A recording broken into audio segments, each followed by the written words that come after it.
Hello guys, ഇന്ന് ഞാൻ ഉള്ളിച്ചോറാണ് ഉണ്ടാക്കുന്നത്. എനിക്ക് ഉള്ളിച്ചോറ് കഴിക്കാൻ ഭയങ്കര കൊതി തോന്നിയിട്ടിരിക്കുകയാണ്. അപ്പം ഞാനിന്ന് ഉള്ളിച്ചോറ് ഉണ്ടാക്കാം കേട്ടോ. ഇപ്പോൾ നമ്മൾ പ്രസവ സമയത്തൊക്കെ ഇങ്ങനെ കഴിച്ചിട്ടുണ്ട്. അപ്പോൾ അത് എങ്ങനെ ഉണ്ടാക്കണമെന്ന് നോക്കാം. ആദ്യം കുറച്ച് ചെറിയ ഉള്ളി തൊലിച്ചെടുത്തിട്ടുണ്ട്, നന്നായിട്ട് ചതച്ചെടുത്തിട്ടുണ്ട്. രണ്ടോ മൂന്നോ വറമുളകും ചതച്ചെടുത്തിട്ടുണ്ട്. ഒരു ചട്ടി വെച്ചു, അതിലേക്ക് കുറച്ച് നെയ്യ് ഒഴിച്ചു. ആ നെയ്യ് ഒഴിച്ചുണ്ടാക്കുമ്പോൾ ഉള്ള ഒരു മണം ഉണ്ടല്ലോ. അപ്പോൾ ആ ചതച്ച് വെച്ച ഉള്ളി ഇട്ടു, മുളക് ചതച്ച് വെച്ചത് ഇട്ടു, മഞ്ഞൾപ്പൊടി ആവശ്യത്തിനുള്ള ഉപ്പും ഇട്ടിട്ടുണ്ട് കേട്ടോ. അപ്പോൾ നന്നായിട്ടൊന്ന് വറുത്ത് കൊടുക്കുക. അതിൻ്റെ കൂടെ ഒരു സ്പൂണ് ജീരകം ഇട്ടിട്ടുണ്ട് കേട്ടോ. നന്നായിട്ട് അങ്ങോട്ട് വറുത്ത് പിന്നെ കരിയരുത്.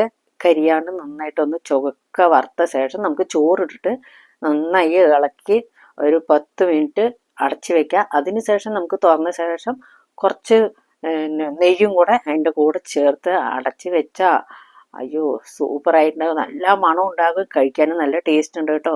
അപ്പം നിങ്ങളും ഒന്ന് ഉണ്ടാക്കി നോക്കുക.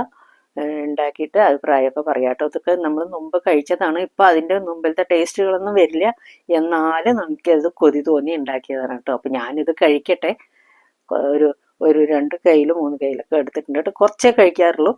അപ്പം ഞാനത് എടുത്തിട്ടുണ്ട്. അതിൻ്റെ കൂടെ നമുക്ക് എന്ത് പപ്പടമോ മുട്ടയോ പിന്നെ കൊണ്ടാട്ടോ എന്ത് വേണമെങ്കിൽ എടുക്കാം കേട്ടോ. അടിപൊളി ടേസ്റ്റാണ്, സൂപ്പറായിട്ടുണ്ട് കേട്ടോ. അപ്പോൾ നിങ്ങളുടെ അഭിപ്രായങ്ങളൊക്കെ പറയണേ. ലൈക്ക് ചെയ്യുക, കമൻറ്റ് ചെയ്യുക, സബ്സ്ക്രൈബ് ചെയ്യുക, ഷെയർ ചെയ്യുക. ഇനി അടുത്ത വീഡിയോയിൽ കാണാം. എല്ലാവർക്കും ബൈ.